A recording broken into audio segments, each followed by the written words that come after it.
One of the biggest challenges we have when looking at our DNA match list is figuring out which match to start with. There's so many.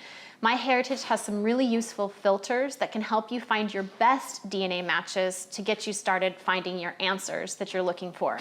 This is 5 Minutes with Your DNA and Diane Southard. At MyHeritage, at the very top, you're going to see a section called Filters. And in this section, it allows you to choose some of your DNA matches that may be the most helpful according to your situation. So that Filters tab can be found right up here at the top. And when you click on it, it's going to expand. So let's start by looking at the Tree Details filter tab. And let's just look for matches that have a shared surname. This is a pretty simple idea that you could just look for somebody who has the same surname as the guy you're looking for, but it can be really powerful. For example, if I search for shared surnames, I can find this match, Paul, who has the shared surname of Griggs. Now, it's important to notice that Paul does not have a smart match. Now, a smart match at MyHeritage is where the MyHeritage computer system has looked through my genealogy and looked through Paul's genealogy and saw that there's no match. Even though we both have the Griggs surname, we don't have the same Griggs ancestor. This can actually be really exciting because that might mean that Paul knows something that I don't know. If he has a Griggs ancestor on his tree that I don't have, maybe his ancestor belongs on my tree. So it's really significant when you can find somebody who is a surname match who's not a smart match, which means they might hold the answer to your question. So that's a really simple and sometimes really powerful way to find your best DNA match to start looking at.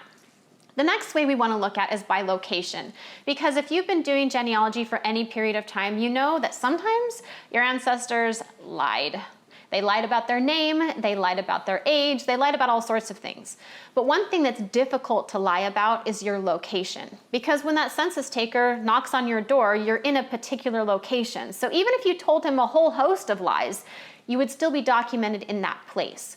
So a lot of times it's very helpful to understand who is sharing ancestors with you in the right place. So if you can find DNA matches that have ancestors in the right place, this is going to help you find your ancestor that you're looking for. So use this filter to find matches who have ancestors in the location that you're looking for. So I want to teach you a little bit about layering some of these filters by using a case study.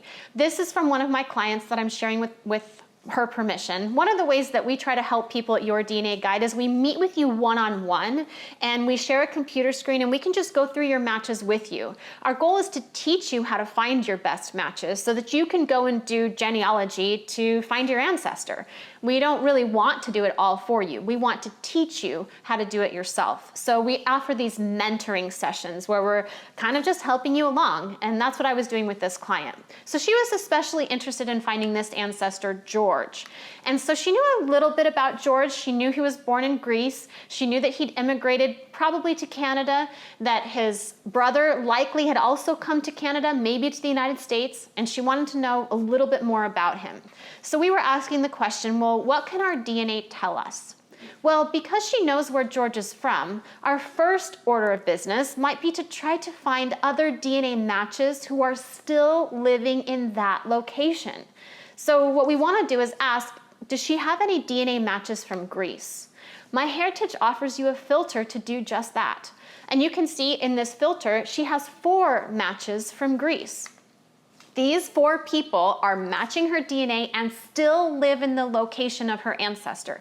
That makes these 4 people a great place to start her DNA research. Next, we can also ask the question, who has Greek DNA? Because it's been a couple of generations and it's very possible that more than just George and his family left that area.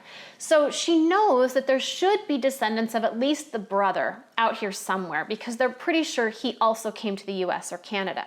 So what we want to do is ask, are there people in the US or Canada who are DNA matching my client and who have Greek ethnicity? You can see here from this chart that my client actually does not have any Greek ethnicity. And again, this is just the way DNA is inherited. We're not going to go into that right now. But we can see that there are 139 people who do have Greek ethnicity. So we want to layer some filters. We're going to ask MyHeritage to show us everybody with Greek ethnicity who also has their location as Canada. This is a great way to try to find some of those descendants of possibly the brother of George who came to Canada, they're pretty sure. Or, because we don't really know, the brother may have come to the United States, we're going to do the same search again, but now choosing the United States as the location right here at the top. So by layering these filters, you take your thousands of DNA matches and you whittle it down to a really manageable number of matches that you need to investigate.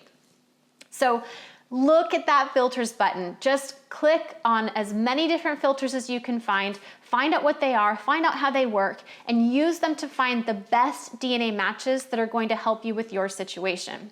So what are your next steps? What's your to-do list for these filters? Your to-do list is to click on each filter. I want you to fully understand all the filters and what they're offering, and then try combining those filters to find your best DNA matches to help you with whatever question you have.